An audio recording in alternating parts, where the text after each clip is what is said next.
చేస్తున్న రేవంత్ సారు సర్కారు కొలువులు వచ్చిన 5192 మంది అన్నలకి అక్కలకి నియామక పత్రాలు ఇచ్చిండుల్లా. కాంగ్రెస్ సర్కారు వచ్చినప్పుడు సంది 3 నెలల్లోనే 30,000 కొలువులు ఇచ్చినామని అన్నాడు. సారు మాట్లాడిన ముచ్చట ఓ పాలి విందాం.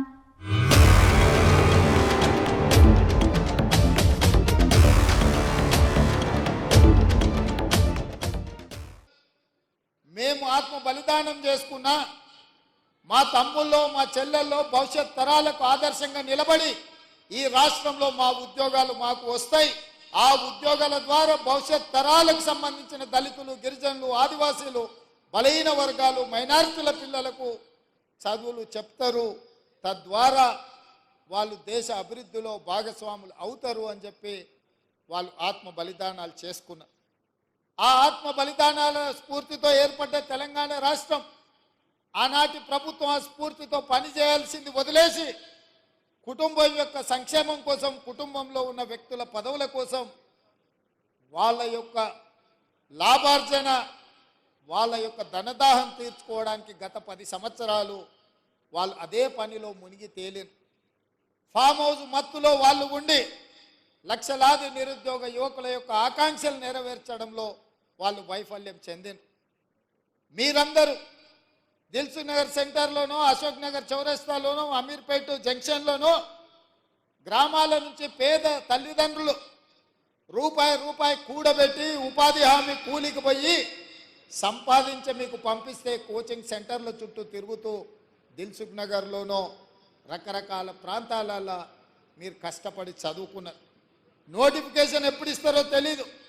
పరీక్షలు నిర్వహిస్తే ప్రశ్నాపత్రాలు ఏ జిరాక్స్ సెంటర్లో తేలుతాయో తెలీదు. ప్రశ్నాపత్రాలను ఎవరు దిద్దుతారో దిద్దే వాళ్ళ మీద నమ్మకం లేదు, ఫలితాలు ప్రకటించే వాళ్ళ మీద విశ్వాసం లేదు. ఈ రకంగా అపనమ్మకంతో అసలు ఎప్పుడు ఏం జరుగుతుందో తెలియని పరిస్థితుల్లో మీరందరూ కష్టపడి కొట్లాడి ఇక మా ఉద్యోగాల గురించి అడగడం కాదు, అధికారంలో ఉన్న కేటీఆర్ ఉద్యోగాలు ఊడగొడితేనే మీ ఉద్యోగాలు వస్తాయన్న ఆలోచనతోటి ఉద్యోగాలు అడగడం మానేసి తండ్రి కొడుకు, మామ అల్లుడు, కూతురు తండ్రి ఉద్యోగాలు ఊడగొట్టిండ్రు. కాబట్టి 3 నెలల్లో 30,000 ఉద్యోగ నియామక పత్రాలు మేము మా మంత్రివర్గ సహచరులము ఇవ్వగలిగినము అని అంటే ఇందులో మీ కృషి ఉన్నది, మీ యొక్క కష్టం ఉన్నదని చెప్పి నేను నమ్ముతున్నాను. నేను కార్పొరేట్ స్కూల్లో చదువుకోలే, లేకపోతే గుంటూరులోనో గుడివాడలోనో అసలే చదువుకోలే. కొంతమంది అప్పుడప్పుడు గుంటూరు గుడివాడలు చదువుకొచ్చిన వాళ్ళు ముఖ్యమంత్రి గారికి ఇంగ్లీష్ రాదని అవహేళన చేస్తుంటారు. నేను ఒక మాట అడగదలుచుకుని వేదిక మీద నుంచి, చైనా, జపాన్, జర్మనీ ఈ దేశాలలో ఎవరికి ఇంగ్లీష్ రాదు, కానీ ప్రపంచంతోనే పోటీ పడిన అభివృద్ధిని, ఈరోజు ఉత్పత్తిని ఆయా దేశాలు అందిస్తున్నాయి.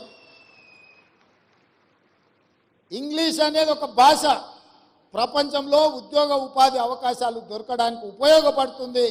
ఆనాడు ఆ రోజు ఆ పాఠశాలలో ఉన్న వసతులను బట్టి మాకు గురువులు నేర్పించిన చదువు మేము నేర్చుకున్నాము.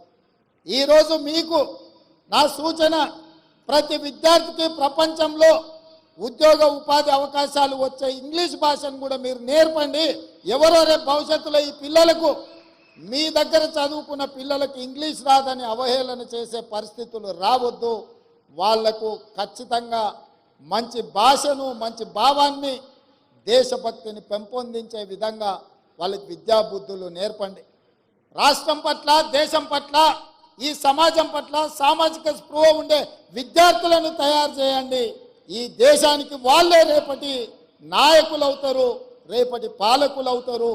రేపటి నాయకులను, రేపటి పాలకులను తయారు చేసే బాధ్యత మీ మీద ఉన్నది. ఇది గురుతరమైన బాధ్యత, గురువు బాధ్యత అని చెప్పి నేను సంపూర్ణంగా విశ్వసిస్తున్నా.